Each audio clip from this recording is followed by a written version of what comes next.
In the Middle Ages, in many European countries, jesters lived in the courts of kings and dignitaries.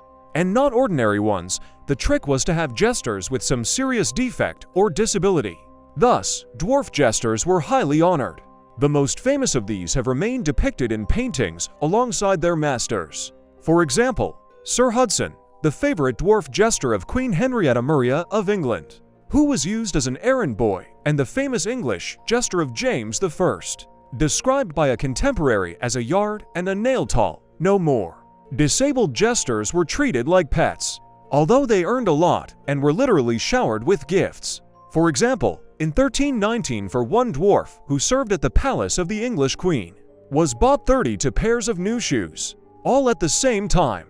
It is clear that the birth of dwarf children was not so widespread, but many people wanted to profit from their sale. So there was a mafia that bought or kidnapped children to make dwarfs out of them and sell them, make them into artificial dwarfs, so-called. The people who did this were called comprachio.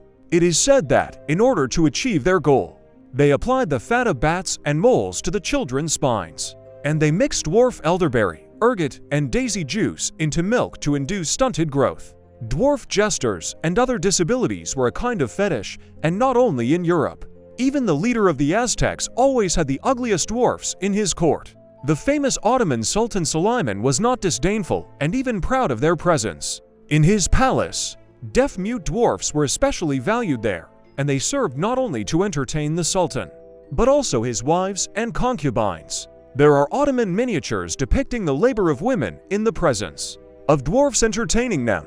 These dwarf jesters at the court of the Ottoman Sultan were inferior in their power and wealth only to eunuchs. To this day, the Sultan's Topkapi Palace has preserved the tiny rooms where the palace dwarfs once lived. As I said before, there were people who traded children, but it was more prestigious for the king or nobles to find such a child or adult and take him to the palace.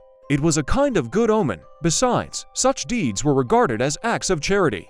For example, one of the most famous German jesters, Klaus Naer, was discovered by a German nobleman at the age of 9 under amusing circumstances when he tried to carry off all his poultry by fastening the necks of geese behind his belt and holding adult geese in his armpits for fear they would be stolen. Klaus Naer had severe mental and physical disabilities, but not all jesters at the court of kings had obvious flaws. For example, the English jester nicknamed Roland Farter, that is, Farting Roland, who lived in the 12th century.